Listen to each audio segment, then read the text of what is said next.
We interrupt this program to bring you an important Wayfair message. Wayfair's got style tips for every home. This is Nicole Byer, helping you make those rooms flyer. Today's style tip: when it comes to making a statement, treat bold patterns like neutrals. Go wild! Like an untamed animal print area rug under a rustic farmhouse table from Wayfair.com. Ooh, fierce! This has been your Wayfair style tip to keep those interiors superior. Wayfair, every style, every home. Unplug your cleaning routine with the Ryobi 18 Volt One Plus cordless cleaning lineup.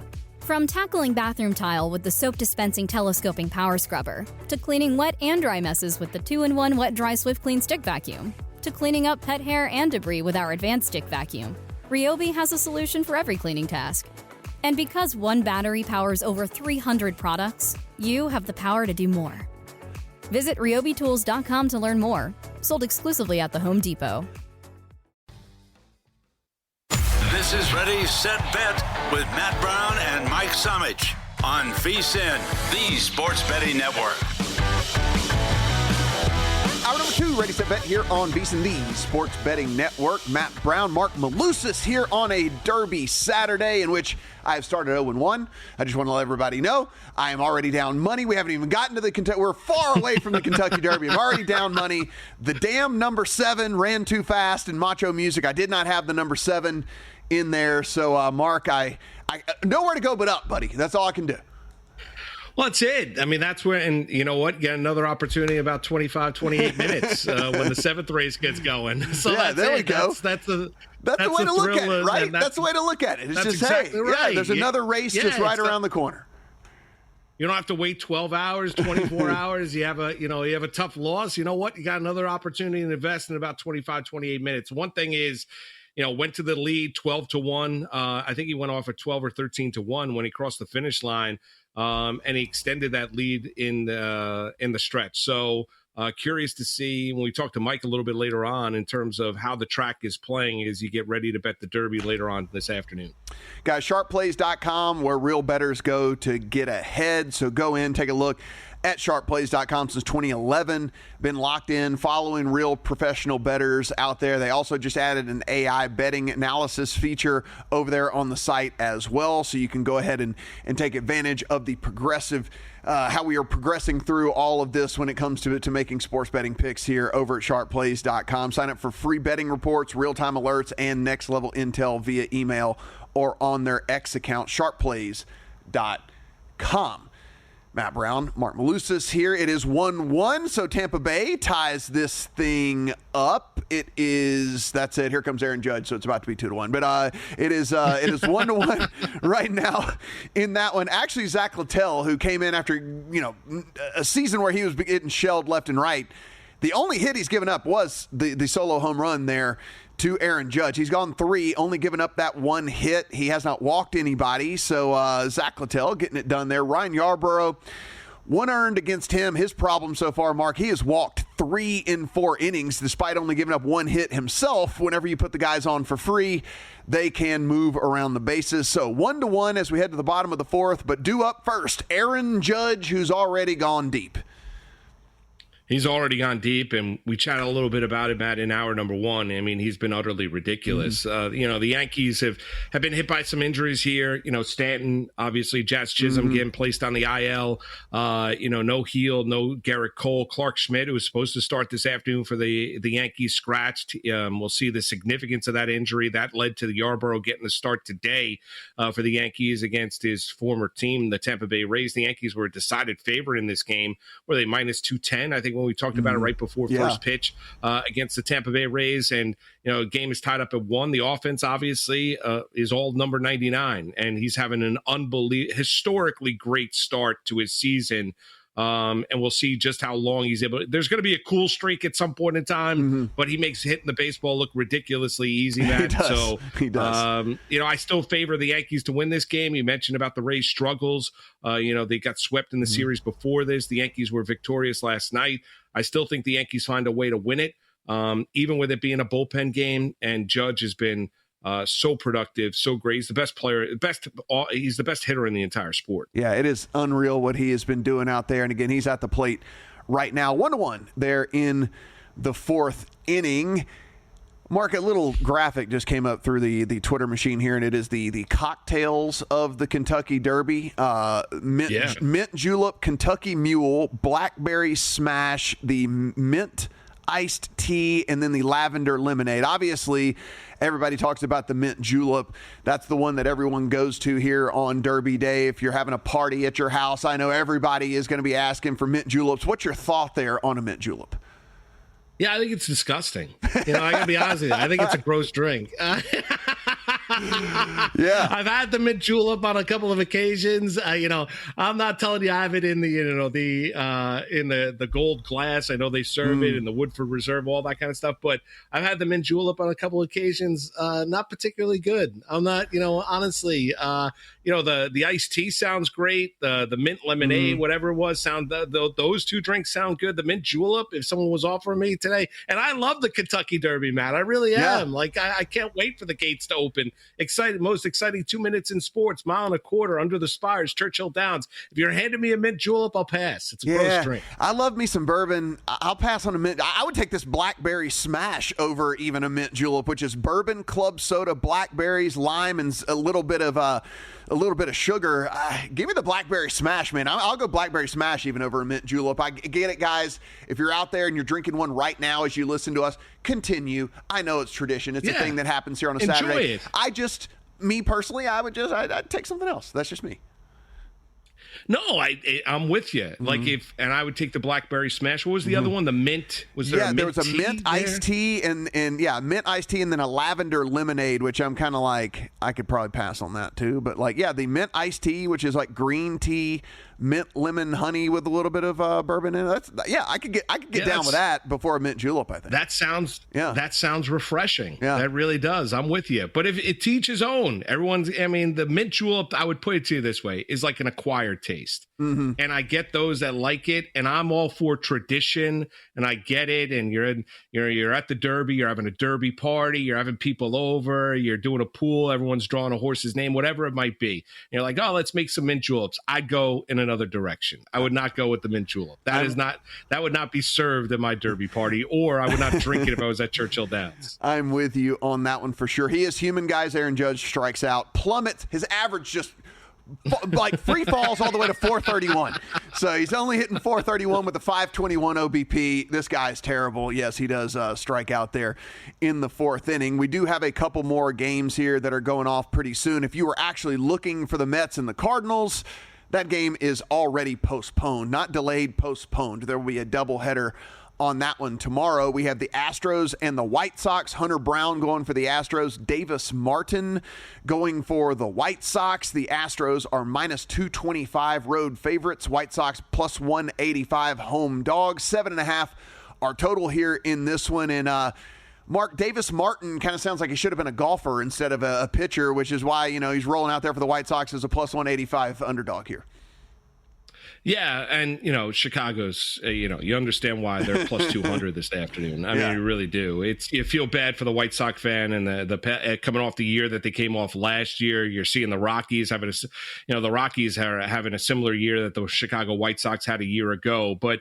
Yeah, it's a really watered-down American League when you look at it as a whole. I don't think the Astros are even close to the team that they were 2 years ago, 3 years ago, whatever it might be. A lot of, obviously, those names have either defected or they're no longer the same caliber of player that they once were. But the Astros, you get why they're a favorite this afternoon on the road in Chicago. Yeah, and then we have another first pitch coming here in about an hour. That's going to be the Guardians and the Blue Jays. Gavin Williams for the Guardians, Kevin Gausman for the Blue Jays. Blue Jays all the way out now to about a minus 145 home favorite. This was 130 earlier this morning, which I went ahead and played a little bit on the Blue Jays at 130. You can get plus 124 right now on the Guardians on the road as dogs in this one. Gavin Williams has just not done what everybody thought he was going to do this year, Mark, in my opinion. A guy that has been very, very all over the place. Command is not all that great as well. We're looking at a 1.57 whip for him because he can't throw the ball over the plate. And so I know Gausman certainly is a guy that any given day can look like a Cy Young candidate, and then the very next day look like a dude that just got called up from Double-A or something. But I will roll the dice with the guy that's a little bit more proven here than Gavin Williams, who we're trying to go with on being a prospect and whatnot. So small favorite there, Blue Jays money line play for me. That said, it's out to 145 now, a little less enticing. Yeah, well, I mean, you're looking at Williams and his ERA, and let's be honest. I mean, Gavin Williams in 23 was probably the best. The version of Gavin Williams, when we saw him first crack into Major League Baseball, he pitched to a 3.2 ERA, 3.29 ERA. Last year, his ERA was a tad over 4.5, and this year his ERA is north of 5. You mentioned the WHIP. You mentioned, 28 strikeouts. He's 2-2, 5.14. They're on the road. Two teams that are, right around the 500 mark on the season. Toronto is home. I agree with you. I understand why that number is going up. You got it minus 130. Right now, it's Toronto as a minus 150 favorite. I'm not a huge Kevin Gausman fan, but I would take him at home against Gavin Williams in this version of Gavin Williams we've seen this year for the Cleveland Guardians. Yeah, same deal with me. I don't love Gausman because I just hate these starters that are so completely kind of Jekyll and Hyde night and day whenever they step on the hill. But boy, Gavin Williams has just been not good so far. 11.4% walk rate on the season for Gavin Williams. So he's going to go out there and put these Blue Jays on for free. Then I will go ahead and bet them at home with Gausman behind them. We're going to talk to Mike Somich here in just a little bit about everything that's going on over at Churchill Downs. I mean, another kind of, I'm looking right now here, Mark, the weather looks like another round of rain is kind of going through over there as well. So everything we see could maybe get at least a little bit worse in the short term. After that, it looks like it clears out a little bit. So unfortunate that the story leading into all of this is going to be what's going on with the track conditions and the weather, but it sure seems like that's what we're going to be talking about as we get going. Yeah, and especially with another round of rain coming. The track is sloppy as it is right now. So I imagine that they sealed the track, to prevent it from, and having the water lay on top of it. It's kind of a horse racing term, but there's no way that they're going to be able to dry things out, especially with another round of rain coming to Louisville, Kentucky, which stinks. You would rather it be a fast track, sunny day, all those things. It's still the Kentucky Derby. How much does the track and the track conditions and the way that the track is playing, how much does that affect the running of the Kentucky Derby later on? Well, Mike Somich is going to give us an idea in a little bit. You guys are out there drinking a mint julep right now again. Sorry for the slander a little bit earlier, but it just, it just doesn't do it for me. I'm sorry. You enjoy your mint julep. I'll make me a blackberry smash when we get off air. Mike Somich is going to join us here on the desk. Let us know, how does this sloppy track affect what we're going to see today?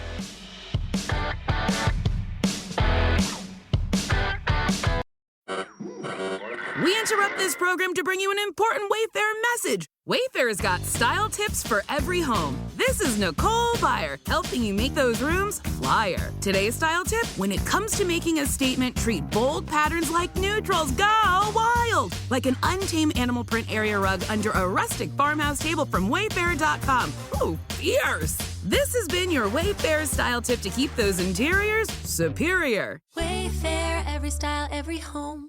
Unplug your cleaning routine with the Ryobi 18 Volt 1 Plus cordless cleaning lineup. Our powerful and versatile tools make cleaning a breeze. One battery powers over 300 products, giving you the power to do more. Visit ryobitools.com to learn more, exclusively at the Home Depot.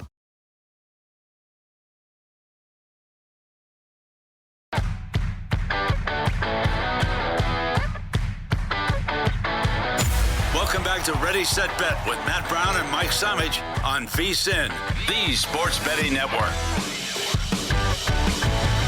For the first time today, that actually is true. It is Ready, Set, Bet here on VSiN with Mike Somich, who joins us here on the desk. Of course, Marc Malusis with us as well today as we are getting ready for the Kentucky Derby. Of course, if you stick around after this very show, 4 more hours, I assume you guys are going to be talking everything other than the Kentucky Derby as well. Yeah, we got some baseball bets that are already in the account. We've got some Game 7 bets. Looking forward to this Avs-Stars game tonight. That should be an absolute banger. You know I love me some We're going to be hockey. talking the other races leading in as well, right? Well, yeah, of course. So we got a late pick 4 to kick off the show, so make sure you're with us right at 4 p.m. Eastern, 1 p.m. Pacific over on Mad Dog Sports Radio, VSiN, all the VSiN propers as well. We'll give out that pick 4 right before the race goes off, and we've got 4 Grade 1 stakes over that 4-hour period as well.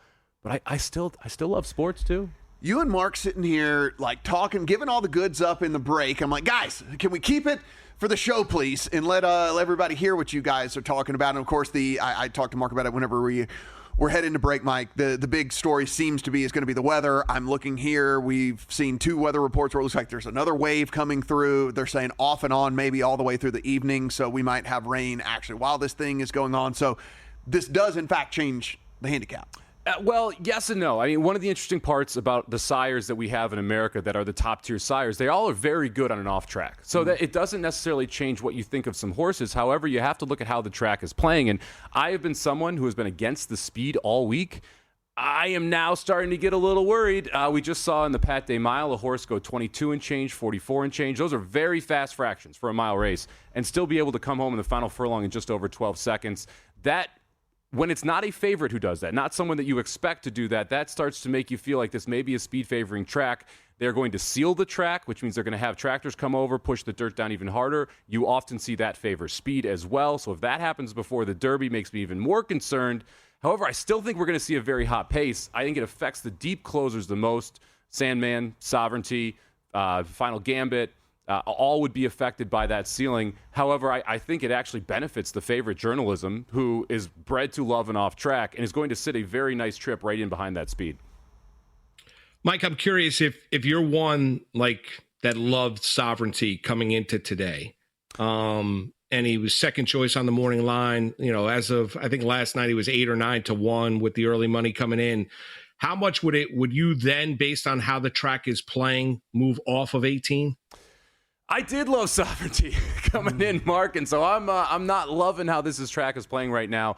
It moves me much more toward journalism being the top pick and moving Sovereignty back to the second or third spot here. Everything that Sovereignty has coming into this race, I love. So if you look at his 2-year-old season, runs twice, his third race is at Churchill Downs, the Grade 3 Street Sense, able to go from last to first, show his turn of foot over the Churchill Downs racetrack. I love it when a horse has won over Churchill Downs. Now that coming into the 3-year-old season, you have a very good race at Gulfstream Park in the Fountain of Youth. Comes back in the Florida Derby, and then all of a sudden you're back at Churchill Downs, third off a layoff, the exact setup that you want for a contender in the Kentucky Derby, and has won at the track. So all things are positive there. Bred to love the slop, but the concern is what type of trip are we going to get from Sovereignty now? Is he going to be too far back to be able to get all the way to the front? I still think he runs a good race. I still think he is a major player in your exacta, your trifecta, your superfecta, and I still think he can win. I'm just not sure I believe as much in that 9-1 price that I was expecting now that we have this situation with the racetrack. Mike, do we have does the track conditions at all favor there being chaos, or do you think it makes it far more chalky? Like, should we not be looking at some sort of, bomb to hit today now that we're looking at what this track's going to look like? I think it opens up. So coming into today, if we had a fair racetrack, if I was not worried at all about speed, I thought there were only 3 horses that could win this race. Tistastic, Journalism, and Sovereignty. With the way the racetrack is playing, I think horses like Citizen Bull, like East Avenue, all of a sudden become horses where if they are able to get loose up front, if they are somehow able to clear. Come on. Music to my ears, baby. Let's go. It's not to my. I did like 15 hits on Thursday. Come on, baby. I like it. Keep talking dirty to me here. I love this. And here we are with all of these horses that are going to be favored up front based on the way the track is playing. I do think it gives Baeza a better shot to win the race as well. The 21 number, the 19 post, not a great position for him, but another horse that is going to be more forwardly placed. It makes me upset that Grande's not in here, because this would be all Grande if we did have this track and he was entered in the race. But unfortunately had a hoof issue and was taken out of the race by the veterinarian staff yesterday. So going to be very interesting to see how this one plays out. But it does introduce more chaos in my mind, because horses that I thought were absolute chucks are now horses where, there's a world they don't back up like I expect them to. How fast do you think they go up from, Mike? I was projecting 22-3, 46-1, maybe 46 flat, which would be just a blistering pace for the Kentucky Derby. And if we get those type of fractions, I think it'd be very hard for any of the 4 or 5 horses that want the front to be able to win the race, and let alone end up in the superfecta. And this is the perfect storm from a pace perspective, because you have speed on the inside and speed on the outside. So you know that Citizen Bull is going to go. You know Owen Almighty is going to go. And East Avenue in the middle forces both of them to just exit the gate with their hair on fire if they want to try and get position. You also have Neo Equos, who's drawn that 2-post. He's most likely going to be forwardly placed. We saw American Promise in the 5-post go 22:45 in the morning. That means that the coach, Dwayne Lucas, wants to send him. If all 5 of those horses end up going for the front, this is going to be a very, very, very fast pace. But now with the way the track's playing, it may not affect them as much as it would have if we had a dried-out track. Did you end up watching the Netflix show or no?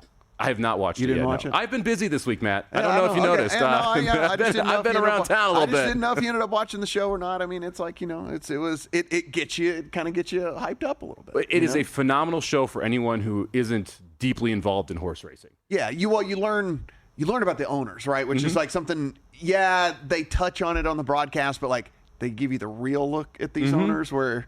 Some flattering, some not so flattering.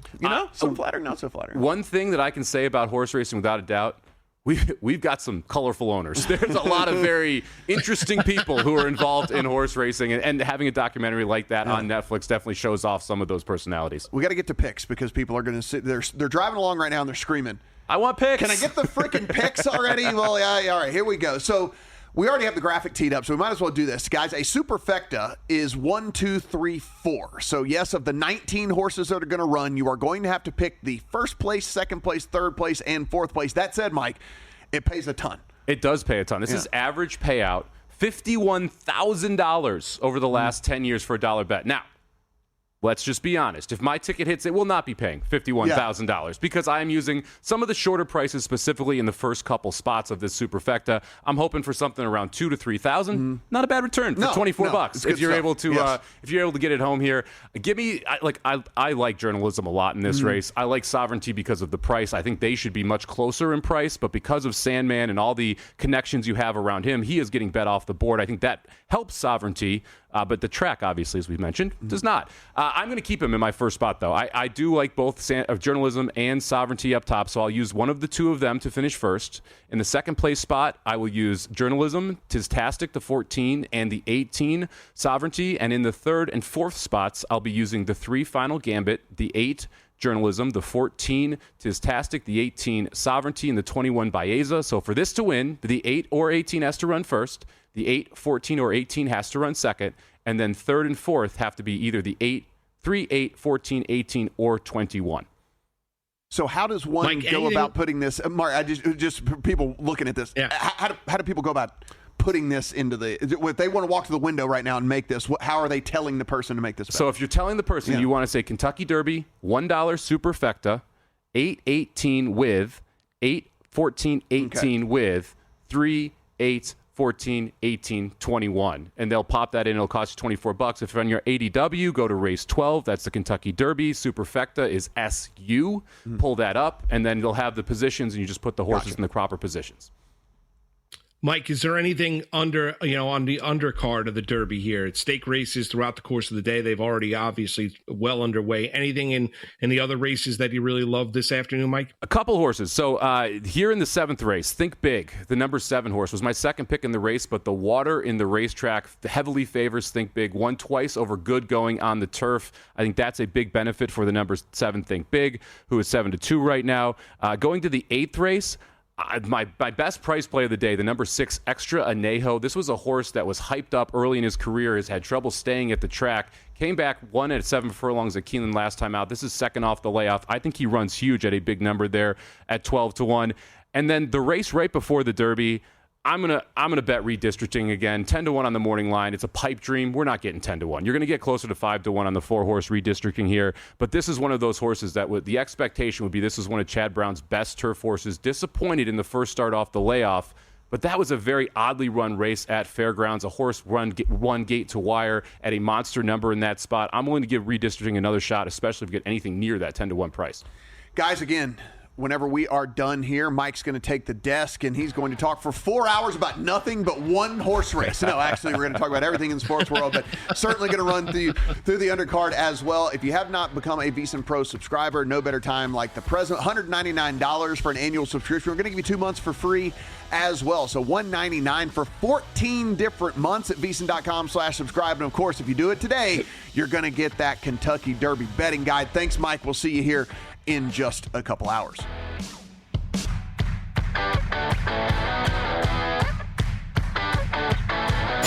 Welcome back to Ready, Set, Bet with Matt Brown and Mike Somich on VSiN, the Sports Betting Network. Ready, Set, Bet here on a Derby Saturday. Thanks for joining us, being with us here on Channel 158 over on SiriusXM, YouTube TV, our very own VSiN Watch app, or terrestrial stations across this great country of ours. And I'm with Marc Malusis today. And Mark, the good, if you are a Tampa Bay Rays backer, is Zach Littell has only given up 2 hits. The bad is both of them were home runs, and they are down 2-1. So, I mean, it's like, hey, there's good, there's bad. And Ryan Yarbrough, despite the fact that he walked 3 and 4 innings, he only gave up a hit as well. So Tampa Bay Rays 1, Yankees 2, as we're in the bottom of the 5th right now. Yeah, Austin Wells with that home run in the bottom half of the 5th inning out to right center, taking advantage of the short dimensions out to right field at the new Yankee Stadium. And, he's provided a little bit of pop and clearly was a story earlier on in the regular season. But the Yankees have had 2 homers so far and they came into this one as a heavy favorite, even with Yarbrough getting the spot start. He went 4 innings. You mentioned the 3 walks, did have 2 Ks. Mm-hmm. Hamilton now in the game for the Yankees, but they lead the Rays 2-1. They're end of the 5th on 2 homers, one by Judge in the 1st, which he expected, the second home run being Wells in the 5th. Let me tell you guys who has not given up just 1 hit and or 2 hits or whatever it might be is Hunter Brown for the Houston Astros, as they are in the bottom of the 1st inning. 3 across for the Chicago White Sox. Break them up. Team's too good. The 9-23 White Sox are sitting here. 3 runs in the bottom of the 1st. 4 hits against Hunter Brown here. 3 earned going up on the board. And so the White Sox here, +1, I think we're +185 we said there, Mark. So yeah, this is a nearly 2-1 dog taking the early lead, multi-run lead at that. And they're trying to do something for the first time they've never done this year, which is win 3 straight games. Think about that. Win 3 games in a row, have a 3-game winning streak, and they're out to that 3-0 lead. And we talked about it a little bit earlier in the hour, Matt, and they're a heavy underdog, and they came into this one 9-23 on the season. And you look at the Astros, they're not this unbelievable team like they were a couple years ago, but still significantly better than the Chicago White Sox. Obviously, when you're looking at Major League Baseball, it's all about the starting pitcher, and that's where the odds come in, and the teams, obviously, and the quality of the teams. And the White Sox were a decided underdog coming into this one, but they're on a little bit of a heater. They're leading 3-0. They've won 2 in a row. They're trying to get their 10th win of the season on a Saturday. Look at that. They're trying to get hundreds of fans excited here at this game. That they've got hundreds upon hundreds of fans there in this one. Guys, of course, we have Game 7 coming to you a little bit later here in the NBA. As we said a little bit earlier, this is a prevailing 1.5. Oh, that 2 is gone. So 1.5 across the board now. So you cannot find a 2 right now. It might pop at some point, but 1.5 across the board in favor of Denver at home. Y'all snatched up that 2 for the Clippers that was available out there at Fanatics. 207.5. the prevailing total. But Mark, we now see a flash. DraftKings up to 208, right out here behind me, up to 208 at Circa. So the over money starting to come in here. People looking at that Game 7 under thing, and maybe the adjustment was a little bit too much. So we're starting to see some over money here. How do you like this Clippers-Denver game? Yeah, I like the Clippers tonight on the road in Denver. And now listen, I'm coming into it. I bet the Clippers on the series. I liked Los Angeles going into the series. I didn't love the coaching change at the end for the Denver Nuggets. I get why they did it. And firing Mike Malone toward the tail end with 3 games left in the NBA regular season and move on. And the team was tuning him out and what he was saying post game, all of that. And I go into this series with eyes wide open, knowing Nikola Jokic is the best player on the court, even with Kawhi Leonard and James Harden obviously suiting up for the Los Angeles Clippers. And the Clippers have been one of those teams that have massively disappointed backers over the years when you've leaned into them a little bit. I do think there's a coaching edge when you look at Tyronn Lue. for the Clippers going into a Game 7 tonight in Denver. I know Denver's home. However, I would take the Clippers. To me, as I mentioned earlier, Matt, I think it's a matter of what version of James Harden are you going to get. I like Kawhi in a big game when he's healthy, and he is now. But what version of Harden are you going to get? He was great first half of Game 6. He really was. They were home. They needed it to force the Game 7 tonight in Denver. Am I going to get a great James Harden? Now, historically speaking, Matt, you look at it, you usually don't get it, right? We've seen it with the Houston Rockets in big games. We've seen it before. Harden has a tendency to disappear as a bad shooting night. Sometimes he's passing off to others. He's not being offensively aggressive. I'm going to go on the idea that I'm going to get a different Harden tonight for the Los Angeles Clippers, and I take Los Angeles plus the 1.5. I think the line movement, or the intriguing line movement, which you mentioned earlier on, the tendency is to go under in these Game 7s, and it's sitting at, as you mentioned, the numbers come up a little bit, sitting right now at 208. Player props, guys. Jokic, 28.5 points. Kawhi Leonard, 24.5 points. Jamal Murray, 21.5. Harden sitting 20.5. Zubac actually at 17.5. Norm Powell also at 17.5. Aaron Gordon, 14.5. Then you get down into the kind of role players here. Russell Westbrook, 11.5. Braun, 11.5. Porter Jr., 10.5.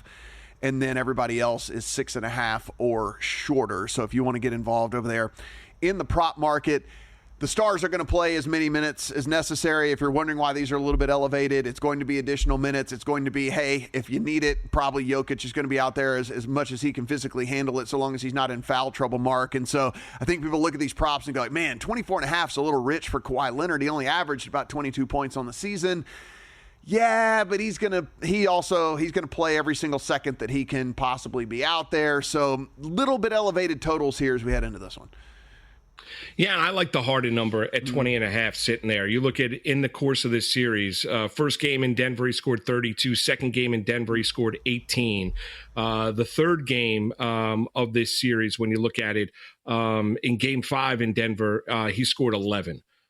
Now, you look at they lost that game 131-115. He played 35 minutes. He only took 9 shots in the game and was 0 of 2 from behind the arc. I'm going to go on the idea that we're going to get the more aggressive James Harden, where he shot in Game 2, took 22 shots, took 9 3 attempts. In Game 2, he took 17 shots, 11 of them from behind the arc. I think you're going to get a more aggressive. You saw it in Game 6 at home against Denver, in which he took 20 shots, was 3 of 8, finished the game with 28 points. They're going to need that version of James Harden. So I'm going to go on the idea of a correlation here, Matt, tonight. If I like the Clippers, I'm thinking Harden's going to have himself a game. I do like the Clippers, so I'd take Harden over the 20.5. Yeah, I definitely think there's some correlation there for sure. About 8:10 Eastern, 5:10 Pacific, Avalanche and the Stars will drop the puck. This is minus 166 in favor of the Avs on the road, plus 140. Stars at home as dogs. 5.5 our total here, shaded a little bit towards the under. If you're a puck line player, Avalanche minus a goal and a half is plus 160. Mark, do you like anything here in this one? I would take Colorado. I mean, I'm going to, as my dad would say, keep, kiss, not necessarily to me, but keep it simple, stupid, right? I mean, you look at it, when we were growing up, I'm going to go with a more talented team. I give Dallas a great amount of credit for the resolve that they've shown in this series. Colorado was a Stanley Cup contending team coming into these playoffs in the Western Conference. I think you saw them get off the mat in Game 6. I would not be surprised if Nate McKinnon and company are able to show that continued resolve tonight in Dallas against the Stars. They won Game 1 easily. They lost Game 2 4-3. Obviously, they fell behind in this series. They forced the Game 7. I'm going to lean on the more talented team. I'm going to go with the Colorado Avalanche tonight on the road in Dallas, and they are, a minus 159 favorite. I get it. I like the Stars. I was playing this kind of zigzag theory in this series. I like the Stars a little bit earlier on. I didn't like them to win the series, so I'm going to lean Colorado tonight, Matt. Cavs and the Pacers, Celtics and the Knicks are already set up. As we sit right now, at least over at DraftKings, the Cavs are minus 425 on the series line. If you think the Pacers can pull the upset, plus 330. The Celtics are minus 800 in the series against the Knicks. If you think the Knicks pull the upset, plus 550. Mark, I don't want to get in the way of either one of these teams right now, but if you had to play one of these dogs, would it be the Pacers or the Knicks? It's a great question. And Matt, it was exactly the question I was going to throw at you. Listen, I'm a lifelong Knicks fan. So I can't let my passion for the New York Knicks get in the way. Do I think they have a chance against the Boston Celtics if Boston's healthy? I do not. I mean, I really don't, because they didn't show it during the course of the regular season. The one game that was close, Jaylen Brown only played 22 minutes of that game for the Boston Celtics. That was the final game of the 4 times that they met during the regular season. That game was at Madison Square Garden. The other games were daylight losses. So it's hard for me to envision the Knicks being better at being able to win 4 games against Boston in a 7-game series. I'd love to see it. To answer the question, I'd probably lean more Indiana, but because of Halliburton, they've got to play up tempo. They can't allow it to be a little bit of a slowdown game, given the fact that they're not great defensively in the half court. And you look at the proficiency of the Cleveland Cavaliers half court offense, it's one of the best that we've seen in quite some time in the NBA. So I think both dogs are really up against it when you look at these two teams. As long as everyone stays healthy, I would expect the Cavaliers to march on easily. And I would think the Boston Celtics, maybe it gets to 6 games, but I'd be stunned if the Knicks ever won this series. Yeah, I'm with you. It's just I don't want to get in front of either one of these teams. I would, if someone gave me free money, I'd play the Pacers as an underdog. But man, I don't know how they get it done. Right? I just do not know how they get it done. Plus 330 there for the Pacers, plus 550 for the Knicks on the series line. Let's look at the rest of the Major League Baseball slate when we get back.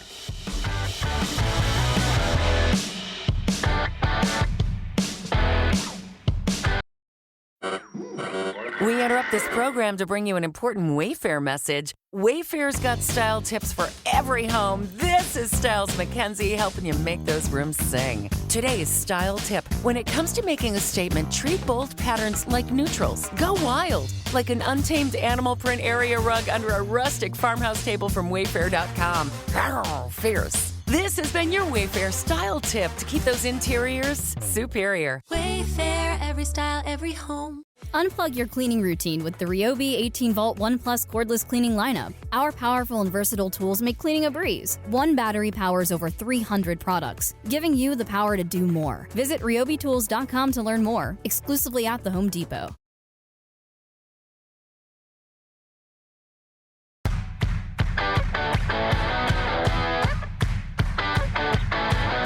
Welcome back to Ready, Set, Bet with Matt Brown and Mike Somich on VSiN, the Sports Betting Network. Ready, Set, Bet here on VSiN. Matt Brown, Marc Malusis as Mike Somich drops in, casually mentions the 7-horse, goes 7-horse, runs fast and wins. Unfortunately, he was not here in time, Mark, for me to. I had already made the bet, so I didn't have the 7 in mind. So I'm 0-2. But 7 does get home and think big there in race number 7. So we already got a winner. Race number 7. Yeah. Yeah, we got the Churchill Downs Stakes that's coming up here in about a half hour. I think we're away. 7 furlongs on the main track. We'll see how the main track is playing. We talked about it with Mike a little bit earlier, Matt, and he was mentioning 2 races back how it was really speed favoring. They also went a mile in that race, 22:44, and the speed horse pulled away in the stretch. So that's something. They've sealed the track. See exactly how it's playing for the Kentucky Derby a little bit later on. Obviously, if it's playing toward front runners or if speed is holding up, if you're forwardly placed in the Kentucky Derby, regardless of the fractions, it's going to favor you, and your horse being able to hold on. So maybe that adjusts the handicapping angle when you're looking at the Run for the Roses a little bit later on. But I do like a horse coming up in the 8th race at Churchill Downs, which is 7 furlongs on the main track. I really like the 7 mind frame. I know we're going to get into the baseball, but I do like mind frame. No, 3-1 on the morning line. Yeah, let's talk about it. Yeah, 3-1 on the morning line. Irad Ortiz aboard for Todd Pletcher. He's going to be forwardly placed, and with the way that the track is playing, been working out really, really well. I have no issue with how he runs coming off a layoff. You see him in the Gulfstream Park Mile in March, came off a layoff of about 7-8 months, ran really, really well. Another break in the action, and he comes back this afternoon at Churchill Downs. I don't think the wet track is going to be an issue, 1-for-1 on the wet track. I think he's going to be either sitting on the lead or just off the lead, and I'm going to go with Irad Ortiz and Todd Pletcher, mind frame, 3-1 on the morning line in race 8 at Churchill Downs. Mike Rapoli, owner there, I see on the site here. So he can maybe get him another win there in mind frame. That is the 7-horse race number 8 coming to you and about 30-ish minutes, something like that. Some other great names in this one. Bookham Dano is in this thing. Giant Mischief, Extra Anejo. How about give me some Hoist the Gold, maybe a Tejano Twist? I mean, just all kinds of great names in this one here, Mark. Yeah, there are. Listen, and that's the thing that you love about the Derby, and we've talked about it here for the last 90 minutes, and we're going to have continued coverage right here on VSiN throughout the course of the afternoon. Mike's going to obviously be popping on. They're going to be on for 4 hours, right up until and through the Kentucky Derby. But what you love about this day, Matt, is the card that's put together. And you've got a huge card. It's a shame that rain, and it's been raining throughout the day at Churchill Downs, but they put together really a full-studded stakes card where the fields are deep, contention runs deep. You get great prices on good horses. And so this is just one of them, the 8th race, and there's going to be a ton of stakes races, a couple of turf races as we get you set for the Kentucky Derby later on this afternoon into the evening out in Louisville. We do have some action going on right now in Major League Baseball. 2-1 in the 7th inning. Yankees over the Rays, minus 375 on the live line.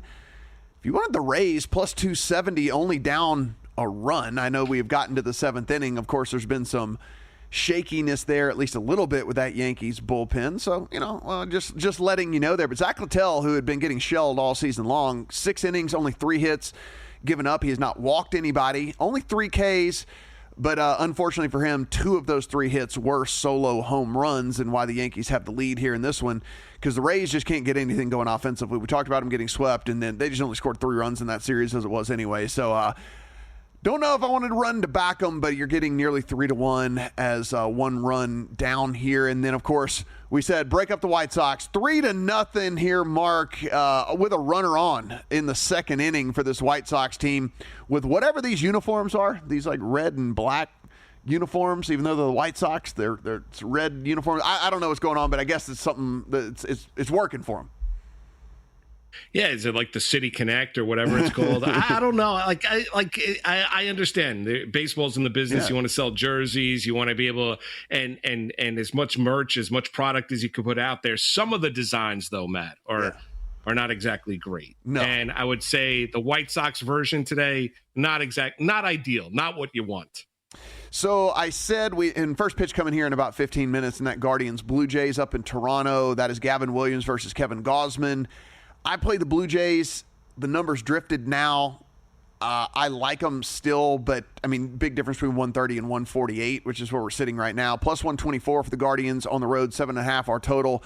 I'll just back Gausman over Gavin Williams, who's been really, really, really up and down. Nearly a 12% walk rate for him, putting way too many guys on for free, and I think that could cost him here today against this Blue Jays team. But like I said, number has moved, but we do have a lot of games coming to you in the 4 o'clock hour here, Mark. We've got the Rockies and Giants, Padres and Pirates, Twins and Red Sox, A's and Marlins, all at 4:10 Eastern, 1:10 Pacific. That Rockies-Giants game is Brady Blaylock versus Jordan Hicks. Giants minus 290 at home here against this Rockies team. It's the same deal, right? Rockies and White Sox, 2 worst teams in baseball, and so you're just going to see these inflated numbers against these teams almost every time they take the field. Well, Matt, here's my question when you look at that, and you're looking at the White Sox, and obviously they've jumped out on the Houston Astros. We'll be able to see if they can kind of hold it. Or the Rockies this afternoon on the road in San Francisco taking the Giants. Giants have been a pleasant surprise in the National League at 20-13 on the season. When does the number become too much, or is it just based on the opponent, given the ineptitude of those 2 franchises when you're looking at Colorado and Chicago from a handicapping perspective? Yeah, I mean, the thing for me is I think the number's too big basically just because Jordan Hicks is on the hill for the Giants. And, Jordan Hicks is pitching to 4 peripherals right now. He's got only an 18% K rate, which is below league average. He is only got 8.5% swinging strikes. He's got a 9% walk rate. I mean, I think if there was a opportunity for him to be gotten, I think that this could be it. So, I mean, the price to me is I could only back the Rockies in this situation getting plus 235 as opposed to laying nearly $3 with the Giants with a pitcher who's pitching to 4 peripherals. Well, and the interesting thing is, and I would agree with you, right? I'd be more inclined to take Colorado than San Francisco given the pitching matchup. And you look at the total in the game; it's sitting at 8.5 between the Rockies and the Giants, and it's leaning toward the under at minus 118. Do you think that's right as well? I tell you, if this got to flat 8, I think there would be at least a little bit of intrigue for me to play the over. Again, I know the Rockies are bad, but I think Jordan Hicks can be got, and then obviously the Giants could do some damage on their side as well. So I would, if this gets down to flat 8, gives us a little more push equity there in that one. I could see myself coming in on the over. Again, I think people are just instantly looking, they see Rockies and they just go, okay, terrible. Bet against them. Right, they're not going to score. Yeah, over and over and over again. You're not looking at the pitching matchup. They're not going to score. They're terrible. Not much offense. San Francisco, this could be a 4-2 game. Therefore, we're going to lean in the under. I would probably go against it, and I'm with you. If it ever got to the 8, I would go over in this game, given the pitching matchup of Blaylock and Hicks. And Hicks has got a 6.12 ERA. Hasn't been particularly good. Colorado should be able to score some runs this afternoon. I have no interest in... I would lean toward taking Colorado, but I'd be more interested in the run total in this game than I would be betting either of the two sides. Padres started the season red hot. They are now 20-11, and the Dodgers have overtaken them there in the West. 5-5 in their last 10, though they have won their last 3. They head on the road over to take on the Pittsburgh Pirates. This is Randy Vasquez versus Bailey Falter. Pirates actually short favorites in this one at minus 122. You're getting a little over even money on the Padres on the road here. 9.5 is our total, greatly shaded towards the under here in this one. How interested would you be to take this Padres team on the road as underdogs to the Pittsburgh Pirates? Yeah, I'd be interested. I mean, that would probably be the only side that I'd be willing to take. Vasquez, a former Yankee, is now starting for the San Diego Padres. I'd lean towards San Diego. Obviously, they've gotten off to a very good start. I mean, that loaded National League West with the Dodgers, the Padres, and obviously the San Francisco Giants. I'd lean more toward the Padres, even though the pitching matchup, obviously a little bit of an edge towards Pittsburgh when you're looking at the starters this afternoon. Yeah, it's kind of one of those interesting deals where if you like the Padres, you could also back Randy, because if Vasquez, if they're going to have a chance, Vasquez is going to have to, like you said, pitch above where he's at right now. So maybe there's some props out there if you want to go that direction. Guys, ProfitX offering the best odds in baseball all season long. It is a peer-to-peer sports exchange. You're not betting against the book. You're betting against people like me and Mark out there. 40-plus states, the first of its kind in the U.S. So go in, download ProfitX today. Use the promo code VEASAN and earn up to $200 in profit cash in your first month. So again, ProfitX, go in, promo code VEASAN, get up to $200 in profit cash in your first month.